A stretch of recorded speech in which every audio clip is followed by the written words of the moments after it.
नमस्कार, मैं इरफान राही TFI news में आपका बहुत बहुत स्वागत करता हूं। हमारी खास पेशकश इलेक्शन लॉ तिरंगा फाउंडेशन ऑफ इंडिया के अमरदर्श स्टूडियो में आपका बहुत बहुत स्वागत है। हमारे साथ खास मेहमान हैं जनाब के.सी. कौशिक साहब। आप 4 बार बार काउंसिल ऑफ इंडिया में सेक्रेटरी के पद पर रह चुके हैं और आप कानून के ज्ञाता हैं। आइए इनसे बात करते हैं। कौशिक साहब, आपका हमारे टीएफआई न्यूज़ में बहुत बहुत स्वागत है। मैं सबसे पहले तो आपके टीएफआई न्यूज़ को धन्यवाद देना चाहूँगा कि आप लोगों ने मेरे को बुलाया है। इलेक्शन लॉ जो है एक टेक्निकल सब्जेक्ट है, आवाम को पता लगना चाहिए कि उनको प्रिकॉशन क्या क्या बरतनी चाहिए, इसलिए आप लोग सब बधाई के पात्र। जी। वकील साहब, मैं सबसे पहले ये सवाल पूछना चाहता हूँ कि देश में अभी चुनाव हुआ, रिजल्ट आया, नई सरकार ने शपथ भी ली, तो अब चुनाव आयोग की भूमिका इलेक्शन घोषित करने के बाद, इलेक्शन करवाने के बाद, रिजल्ट देने के बाद, क्या सरकार के गठन में भी कुछ उसकी भूमिका रहती है? देखिए, जहाँ तक चुनाव आयोग का सवाल है, चुनाव आयोग की भूमिका तो उस समय समाप्त हो जाती है जब सारे रिटर्निंग ऑफिसर अपना रिजल्ट चुनाव आयोग को भेज देते हैं और साथ साथ वो लोकसभा के जो सेक्रेटरी जनरल होते हैं उनको सबके जो जीत के कैंडिडेट्स आए हैं उसकी दे देते हैं। उसके बाद चुनाव आयोग की भूमिका समाप्त हो जाती है। चुनाव आयोग की भूमिका स्टार्ट होती है, वो तब से स्टार्ट होती है यदि मान लीजिए लोकसभा के इलेक्शन होने हैं तो लोकसभा के इलेक्शन स्टार्ट होने से पहले एक नोटिफिकेशन इशू करती है चुनाव आयोग। उसमें दिया जाता है कहाँ पर किस तरह से कब कब इलेक्शन होंगे। जी जैसे ही चुनाव आयोग प्रेस कॉन्फ्रेंस करता है तो उस दिन से ही आचार संहिता लग जाती है। आचार संहिता क्या है सर? देखिए, आचार संहिता बेसिकली ये है कि एक डिसिप्लिन लाने वाली बात है। वो डिसिप्लिन कैंडिडेट पे भी लागू होता है, वो डिसिप्लिन पॉलिटिकल पार्टीज पे भी लागू होता है। यदि पॉलिटिकल पार्टीज या कैंडिडेट या कोई उनका समर्थक उसका उल्लंघन करता है तो उसको स्टर्न वार्निंग दे सकती है चुनाव आयोग। उसके अलावा चुनाव आयोग यदि कोई ऐसा इशू है जिसमें एफआईआर लॉन्च करने की जरूरत है तो वो रिटर्निंग ऑफिसर को डायरेक्शन दे सकती है या रिटर्निंग ऑफिसर सोमोटो भी उसमें एफआईआर लॉन्च कर सकता है। उसमें रिप्रेजेंटेटिव पीपल्स एक्ट में कुछ धाराएं हैं और आपके इंडियन पार्लियामेंट कोर्ट्स में धाराएं हैं, उनके महत्व यदि केस फाइल हो सकता है तो एफआईआर भी लॉन्च हो सकती है। सर, ऐसे आचार संहिता के कौन से बड़े बड़े उल्लंघन हैं जो मोटे मोटे हैं? कौन कौन से ऐसे उल्लंघन है आचार संहिता? देखिए, मेरा मानना है कि इस बार चुनाव आयोग ने अपनी जो जिम्मेदारी है वो मुस्तैदी से नहीं निभाई है। इस बार ऐसे ऐसे केस हुए हैं जिसमें डायरेक्ट जो है ना आचार संहिता का उल्लंघन हुआ है, लेकिन उन कैंडिडेट्स को जो है ना नोटिस देने की बजाय मेरे को एक केस ध्यान है जिसमें बीजेपी और कांग्रेस के जो पार्टी के प्रेसिडेंट हैं उनको नोटिस दिया गया बजाय इसकी जिन्होंने उल्लंघन किया था उनको नोटिस देने के लिए। जबकि आचार संहिता ये कहती है कि यदि कोई व्यक्ति इंडिविजुअल चुनाव आचार संहिता का उल्लंघन करता है नोटिस उसको देना चाहिए और नोटिस देने के बाद यदि उनका जवाब जो टाइम दिया गया है उस टाइम में वो जवाब नहीं देते या उनका जवाब सेटिस्फैक्टरी नहीं है तो उस केस में चुनाव आयोग उनको प्रतिबंधित कर सकता है कि आप 24 घंटे तक, 48 घंटे तक, 72 घंटे तक आप कोई भी रैली में शामिल नहीं होंगे। जी सर, मैं एक सबसे पहले शुरुआत पे आता हूँ। इलेक्शन लॉ हमारे कार्यक्रम का नाम है कि अगर किसी व्यक्ति को एमपी बनना है या बनना चाहता है या विधायक का इलेक्शन लड़ना चाहता है, ऐसे कौन सी ज़रूरी कागजात हैं या ऐसे मापदंड हैं या ऐसे कुछ नियम हैं कि उनको वो पूरे करने पड़ेंगे? देखिए, जो रिप्रेजेंटेटिव पीपल्स एक्ट है उसमें ये कानून है, उस कानून के अंदर रूल्स बने हुए हैं। उसमें जब पार्लियामेंट के इलेक्शन होते हैं तो चुनाव आयोग उसके हिसाब से नोटिफिकेशन इशू करते हैं। जब किसी विधानसभा के इलेक्शन होते हैं तो उसका नोटिफिकेशन इशू करते हैं। जिस दिन नोटिफिकेशन इशू करते हैं उस दिन से चुनाव संहिता लग जाती है। उसमें आजकल क्या है, आजकल जो नॉमिनेशन फॉर्म है या फॉर्म 26 है वो नेट पे भी अवेलेबल है। एक भ्रांति रहती है कि साहब आप यदि कैंडिडेट हैं, आप मेंबर ऑफ पार्लियामेंट का इलेक्शन लड़ना चाहते हैं या असेंबली का इलेक्शन लड़ना चाहते हैं तो आपको पहले जो है ना चालान जमा करना चाहिए ट्रेजरी में, उसके बाद आपको रिटर्निंग ऑफिसर से नॉमिनेशन फॉर्म लेना चाहिए या आपको फॉर्म 26 लेना। ये सारा मिथ्य है। बेसिक अच्छा। बात ये है कि नॉमिनेशन फॉर्म जो है वो आप जो है ना इलेक्शन कमीशन ऑफ इंडिया की वेबसाइट से डाउनलोड कर सकते हैं। फॉर्म 26 जो है वो आप इलेक्शन कमीशन ऑफ इंडिया की वेबसाइट से डाउनलोड कर सकते हैं।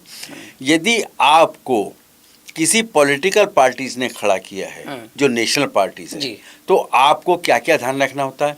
पहली बात तो है कि आपकी जो आयु है वो 25 वर्ष होनी चाहिए सांसद के चुनाव के लिए। सांसद के चुनाव की। दूसरी बात यह है आपको भारत का नागरिक होना चाहिए।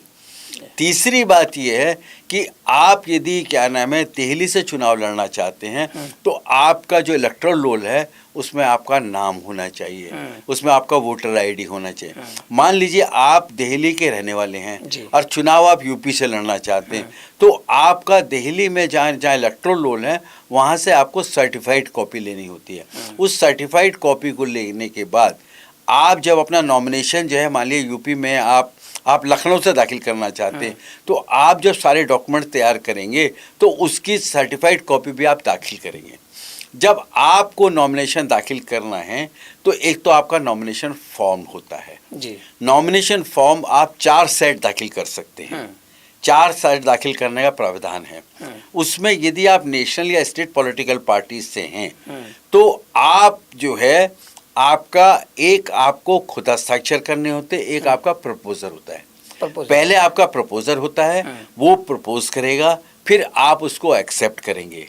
एक तो ये नॉमिनेशन फॉर्म हो गया। उस नॉमिनेशन फॉर्म में डिटेल होती है कि आपके उसको क्रिमिनल केसेस पेंडिंग तो नहीं है, आपकी जन्म तिथि क्या है, ये सब डिटेल आपको उसमें नॉमिनेशन। अगर केस होते हैं क्रिमिनल केस तो उस सूरत में देखिए ऐसा है कि इसमें एक पहला तो हो गया नॉमिनेशन फॉर्म। नॉमिनेशन फॉर्म के साथ में आपको डिटेल भरनी होती है कि जो आपको प्रपोज कर रहा है उसकी जो वोटर आईडी वोटर डिटेल्स हैं वो उसमें मेंशन होनी चाहिए। वो एक व्यक्ति होता है, एक से अधिक होते हैं? देखिए मैंने आपको अर्ज किया कि यदि आप पॉलिटिकल पार्टीज के बिहाफ पे लड़ रहे हैं तो आपका एक प्रपोजल होगा। आप स्टेट पार्टी से लड़ रहे हैं तो भी एक प्रपोजल होगा। इंडिपेंडेंट आप यदि रिकॉग्नाइज पार्टी से हैं तो एक होगा। लेकिन यदि आप इंडिपेंडेंट लड़ रहे हैं तो आपको 10 लोगों से प्रपोज कराना होगा। 10 लोगों, ये डिफरेंस है। जब आप एज ए इंडिपेंडेंट कर रहे हैं तो आपको 10 लोगों से साइन कराना होगा। उसके साथ जो आपके प्रपोजर हैं और आपकी जो वोटर आईडी है वो आपको उसमें सर्टिफाइड कॉपी लगाना चाहिए। एक उसके साथ आपको लगाना होता है फॉर्म 26। फॉर्म 26 में डिटेल होती है, आपके पर्सनल डिटेल होती हैं, आपकी एसेट्स कितनी हैं, आपकी लायबिलिटीज़ कितनी हैं, आपकी चल संपत्ति कितनी है, आपकी अचल संपत्ति कितनी है। एक उसमें होता है कि आपके अगेंस्ट को मुकदमा तो पेंडिंग नहीं है। यदि कोई मुकदमा आपके अगेंस्ट पेंडिंग है तो उसकी आपको डिटेल देनी होती है। उसमें आपको ये भी देना होता है कि एफआईआर की स्टेज है या चार्जशीट की स्टेज है या आपको सज़ा हो चुकी है, वो आपको सारी डिटेल उसमें देनी होती है। उसके साथ साथ ये भी कानून है कि यदि आपको 2 साल की सजा हो चुकी है किसी भी केस में तो आप डिस्क्वालीफाई हो जाते हैं। जैसे आपको ध्यान होगा एक डिफेमेशन के केस में श्री राहुल गांधी जी के अगेंस्ट एक लोअर कोर्ट ने 2 साल की सजा सुनाई दी थी, जबकि डिफेमेशन केस में हमारी जानकारी में कभी भी 2 साल की मैक्सिमम सजा कभी नहीं सुनाई गई, कभी नहीं दी गई। उसके बाद उस जजमेंट को हाई कोर्ट ने भी कहा कि हम इसमें इंटरफेयर करने की। जब वो 24 घंटे के अंतर्गत उनको जो लोकसभा है वायनाड से वो सांसद थे, उन्होंने लोकसभा ने उनको जो है ना उनको हटा दिया। उसके अगेंस्ट जब वो सुप्रीम कोर्ट आए तो सुप्रीम कोर्ट ने माना अपने जजमेंट पे कि ये गलत है, ये ऐसा नहीं होना चाहिए। ये जो है ना यहाँ तक उसमें टिप्पणी है कि ऐसा लगता है कि उन्होंने मैकेनिकल वे से जजमेंट दिया है, उसको मेरिट्स पे उन्होंने एग्जामिन नहीं किया। और दूसरा इसमें 2 साल की मैक्सिमम सजा है वो नहीं होनी चाहिए, उसको स्टे कर दिया। जब उसको स्टे कर दिया तो लोकसभा ने उनको तुरंत बहाल कर दिया, वो मेंबर ऑफ पार्लियामेंट रहे। एक इश्यू तो ये है। बिल्कुल। तो फॉर्म 26 आपका इम्पोर्टेंट डॉक्यूमेंट है। उसके साथ साथ यदि आप किसी पॉलिटिकल पार्टीज के बिहाफ पर लगते हैं तो आपको फॉर्म ए और बी देना होता है। फॉर्म ए होता है कि जो पार्टी ने किसी पर्टिकुलर अपने अपने जनरल सेक्रेटरी और प्रेसिडेंट को ऑथराइज किया हुआ है। फॉर्म बी वो होता है जो वो आपको इशू करता है कि हमने पर्टिकुलर पार्टी के बिहाफ पे इस व्यक्ति को इस कॉन्स्टिट्यूंसी से हमने दिया है, तो आपको ये फॉर्म ए और फॉर्म बी भी दाखिल करना होता है।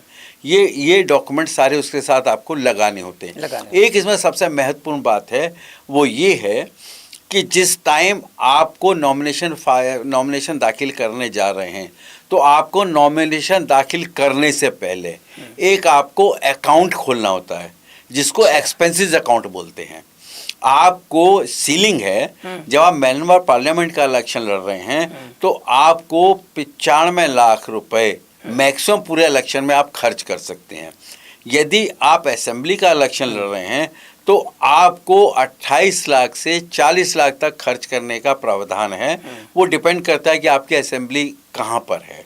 जैसे हिल्स पर है वो कम है, लैंड पे है तो वहाँ मैक्सिमम 40 लाख है। वो इतना इम्पोर्टेंट इशू है, तो इसलिए उसमें प्रावधान है कि पहले आपको अपना इलेक्शन एक्सपेंडिचर अकाउंट खोलना होता है। उस अकाउंट में आपको अपने पैसे जमा करने होते हैं। आप खुद करें, आपके वेल विशर से करें, आपको पॉलिटिकल पार्टी से, जहाँ से भी जो भी आता है वो वहीं से आपको खर्चा करना था। उसमें खर्चे में प्रतिबंध ये है कि किसी भी एक व्यक्ति को आप 10,000 से ज़्यादा का कैश पेमेंट नहीं कर सकते हैं। आप जितना पेमेंट करेंगे आप या तो आरटीजीएस के थ्रू करेंगे, या चेक के थ्रू करेंगे, या डिमांड ड्राफ्ट के थ्रू करेंगे, इवन पेटीएम के थ्रू भी आप कर सकते हैं। पर्पस क्या है? पर्पस ये है कि इलेक्शन में जितना भी आप पैसा खर्च कर रहे हैं वो सारा पैसा आपके इस अकाउंट के थ्रू रोटेट होना चाहिए और पारदर्शिता बनी रहे। इसमें मनी पावर का रोल ना हो, ये ऐसा उम्मीद की जाती है। दूसरी बात ये होती है कि जब आपने नॉमिनेशन दाखिल कर दिया है तो नॉमिनेशन दाखिल करने के बाद जो स्क्रूटनी की डेट होती है, उस स्क्रूटनी की डेट पे आपके नॉमिनेशन फॉर्म को, आपके फॉर्म 26 को, जितने भी डॉक्यूमेंट्स आपने दाखिल किए वो रिटर्निंग ऑफिसर एग्जामिन करता है। एक बार रिटर्निंग ऑफिसर ने आपका फॉर्म वैलिड डिक्लेयर कर दिया तो आपका वैलिड है। मान ली उसमें कोई टाइपोग्राफिकल मिस्टेक भी रह गई है तो वो कंडोन हो जाती है। वो ये माना जाता है रिटर्निंग ऑफिसर ने एक बार टोटल एग्जामिन कर लिया है, उसमें एक बार उन्होंने उसको आपके नॉमिनेशन फॉर्म को वैलिड मान लिया, तो इसका मतलब उन्होंने आपका नॉमिनेशन फॉर्म भी देख लिया करेक्ट है, आपका फॉर्म 26 देख लिया वो भी करेक्ट है, आपको टाइमली फॉर्म ए बी आपने दाखिल किया वो भी करेक्ट है, आपका इलेक्टोरल रोल में जो नाम है वो भी करेक्ट है, सब चीज़ें उन्होंने करेक्ट हैं। एक बार उन्होंने करेक्ट कर दिया वो दोबारा वो एग्जामिन नहीं हो सकता। इससे जुड़ा एक सवाल है कि अक्सर देखा जाता है कि पर्चा रद्द हो गया तो या नॉमिनेशन रद्द हो गया, वो कौन सी कंडीशंस होती हैं जब ये बात है कि देखिए जो नॉमिनेशन जब डेट भी निकल चुकी होती है? नहीं उसको इस तरह समझिए ना। हाँ। जिस टाइम आपने नॉमिनेशन दाखिल किया तो प्राइम फेसी रिटर्निंग ऑफिसर देखता है कि इसमें कोई कमी तो नहीं जी। और यदि कोई कमी पाता है तो जब आपको वो शीट देता है तो उसमें लिख देता है ये कमी है, ये कमी आप पूरी कर दीजिए। वो सारी कमियां आपको स्क्रूटनी से पहले कंप्लीट करनी होती हैं।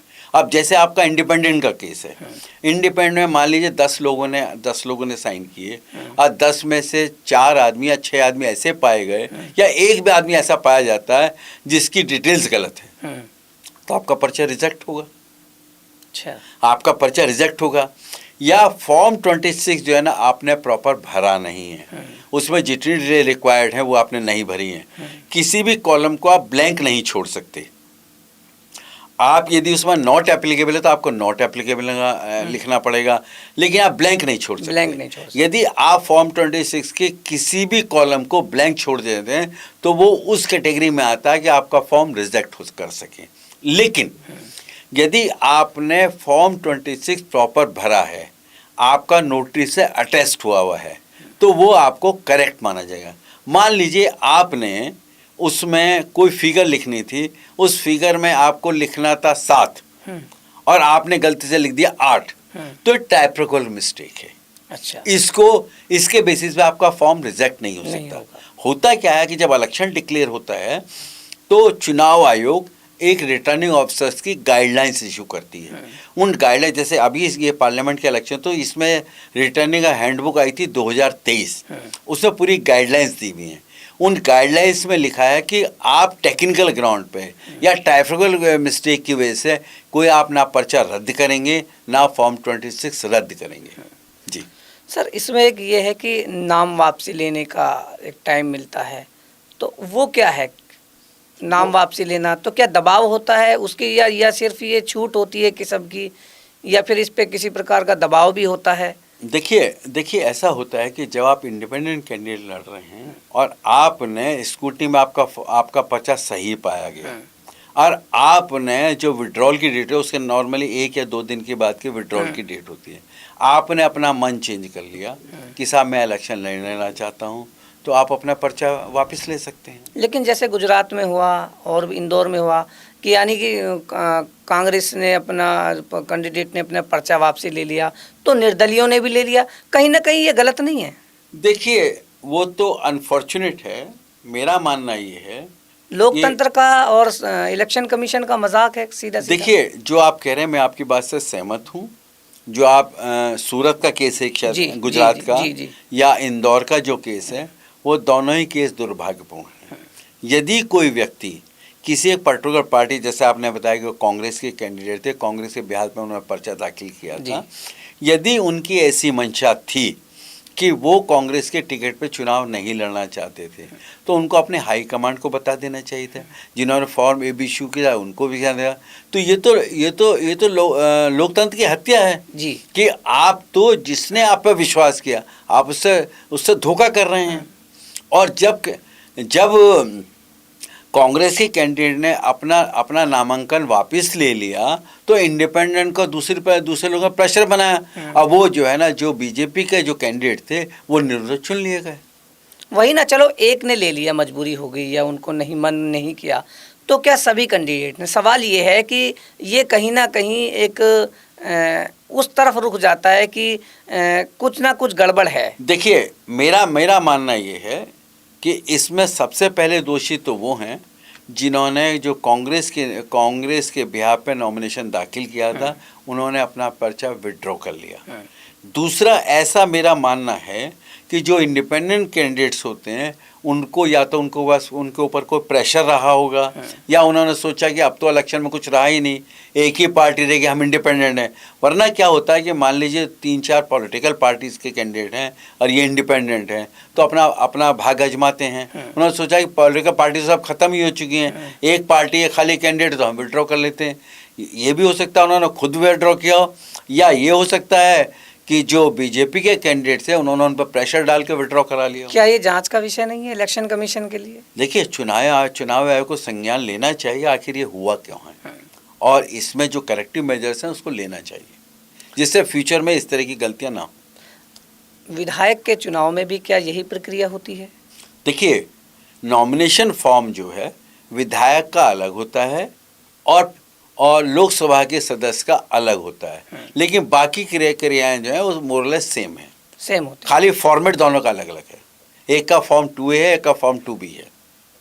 तो सर एक इसमें ये चीज़ है कि आचार संहिता हो गई, ये एक बात आती है, देखने में आता है कि जो किसी सरकार के जो बोर्ड लगे होते हैं, विकास कार्यों के बोर्ड लगे रहते हैं, नेम प्लेट लगी होती हैं, उन पर कालिक पोती जाती है या टेप लगाई जाती है, इसका क्या मकसद होता है? देखिए इसका मकसद ये है कि आपको जो एक सीलिंग लिमिट दी गई है, जब आप लोकसभा का इलेक्शन लड़ रहे हैं तो आपको 95 लाख की सीलिंग दी गई है। जब आप असेंबली का इलेक्शन है तो 28 से लेकर 40 लाख तक की लिमिट दी गई है। डिपेंड करता है कौन सी असेंबली का आप इलेक्शन लड़ रहे हैं। तो जो मान लीजिए प्राइम मिनिस्टर का बोर्ड लगा हुआ है कि उन्होंने अपने पूरे जो है ना अपने कार्यकाल में उन्होंने बताया, तो चुनाव आयोग ये मान कर, ये इलेक्शन लॉ में ये प्रावधान है कि उसको पोत दिया, उसको हटा दिया जाए, जिससे जिस लोकसभा में वो है उस लोकसभा में वो जो कैंडिडेट है वो कैंडिडेट अपना खर्चा कर रहा है, तो उसके खर्चे में नई वो लगा के उसका प्रॉपर रिफ्लेक्शन आए, इसका प्रभावित ना हो चुनाव प्रभावित का इशू नहीं है। प्रभावित ये होगा कि मान लीजिए प्राइम मिनिस्टर ऑफ इंडिया ने अपना लिख रखा है कि हमने ये कार्य किया एक पुल बनाया मान लो, जी। उस पुल पे जो पट्टिका लगी हुई है उद्घाटन पट्टिका, उस पे प्रधानमंत्री का या सांसद का या विधायक का किसी का बोर्ड लगा है, तो उसको वो उस पर टेप लगा दी जाती है।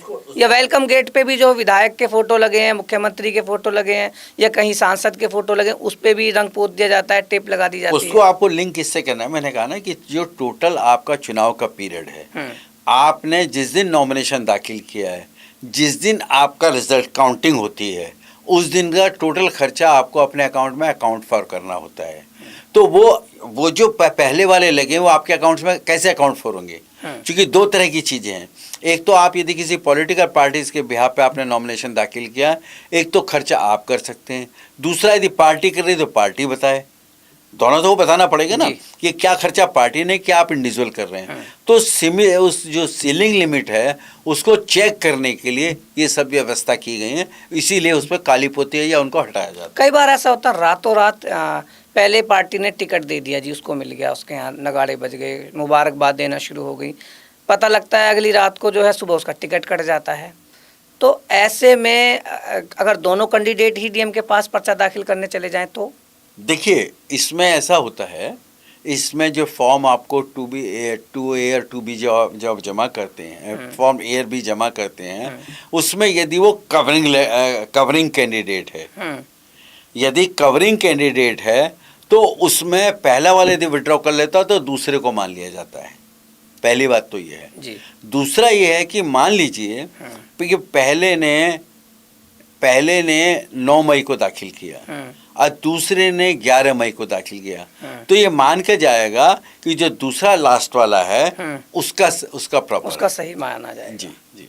सर ऐसी और कौन सी सावधानियां हैं जो एक विधायक के असेंबली के इलेक्शन में एक किसी भी आम कैंडिडेट को अपनानी चाहिए कि वो उन मापदंडों पर खरा उतरे, उसका पर्चा स्वीकार हो जाए?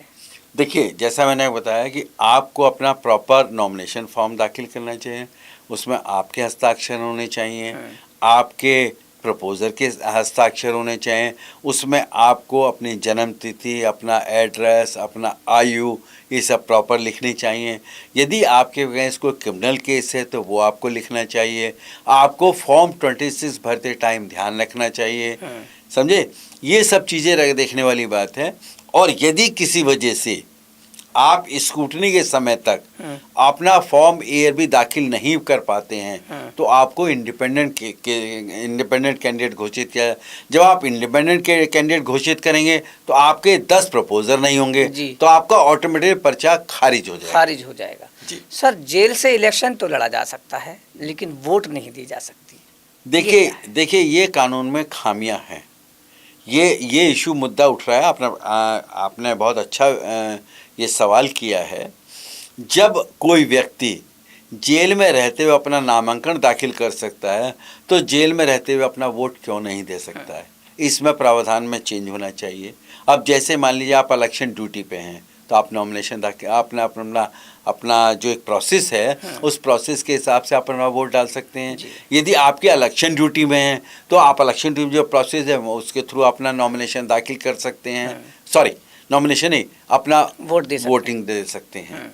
तो ये कोई दिक्कत वाली बात नहीं। हाँ, इसमें कमी जरूर है कि आप यदि एक व्यक्ति जो है वो जेल के अंदर है तो वोट डालने नहीं आ सकता है। जी जी। इसमें दो बातें और देखें ना जो अक्सर लोग इसमें त्रुटि रख देते हैं कि आपको जिस दिन आपने नॉमिनेशन दाखिल किया है और जिस दिन तक आपकी काउंटिंग होती है उस पीरियड में आपको सारा खर्चा जो है अपने इलेक्शन एक्सपेंडिचर अकाउंट से करना चाहिए। उसमें आपका रिकॉर्ड और जो एक्सपेंडिचर ऑब्जर्वर के जो ऑब्जर्वेशन है वो टैली होना चाहिए। यदि वो टैली नहीं होता है तो आपको एक्सपेंडिचर ऑब्जर्वर ये कह सकते हैं कि आपके जो आपने ये खर्चा किया है कम किया है, खर्चा आपका प्रॉपर ये होना है। दूसरी बात ये आती है कि इसमें जो सबसे महत्वपूर्ण है जिसको लोग कम ध्यान दे पाते हैं कि जिस दिन रिजल्ट डिक्लेयर हुआ है उसके 30 दिन तक आपको अपना एक्सपेंडिचर रजिस्टर या वाउचर सारे कैंडिडेट से साइन करके वो आपको दाखिल करने होते हैं। वो आपने दाखिल नहीं कर सकते तो इसी ग्राउंड पे आप डिस्क्वालीफाई हो सकते हैं। दूसरा क्या होता है कि जब आप कैंडिडेट होते हैं, नॉमिनेशन आप दाखिल कर लेते हैं, तो आप अपना एक इलेक्शन एजेंट भी नियुक्त कर सकते हैं। जी। जो कार्य आप करते हैं वही आपका इलेक्शन एजेंट भी कर सकता है। और जब आप चुनाव का प्रचार चल रहा है, उस टाइम आपको अपने रिटर्निंग ऑफिसर से अपनी कारों की परमिशन लेनी चाहिए। आपने कोई दफ्तर खोला है तो उसकी परमिशन लेनी चाहिए। आप कोई जनसभा करने चाहें तो उसकी परमिशन लेनी चाहिए।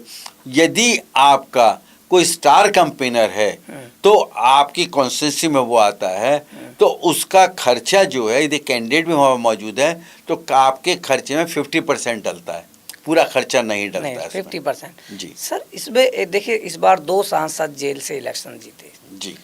अब शपथ, वो तो जेल में है, सारा काम इलेक्शन एजेंट ने किया होगा, जाहिर सी बात है। और वो अच्छी खासी वोटों से इलेक्शन जीते हैं, 1 लाख से ऊपर दोनों। जी। तो अब शपथ के लिए कैसे उनको, क्या वो बाहर आएंगे या कैसे?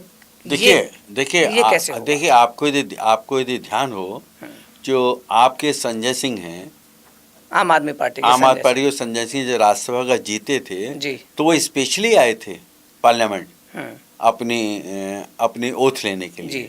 तो ये प्रावधान है कि जिस दिन ओथ होती है उस दिन स्पेशल परमिशन मिलती है।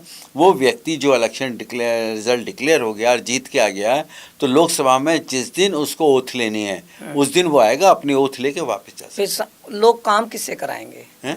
लोग पब्लिक काम, सांसद या विधायक इसलिए चुना जाता है कि वो हमारे क्षेत्र के काम करे। वो अपना जो विधायक या जो लोकसभा का सांसद है, यदि वो जेल के अंदर ही है तो वो अपना प्रतिनिधि नियुक्त कर सकता है। उस प्रतिनिधि के द्वारा काम हो सकते हैं।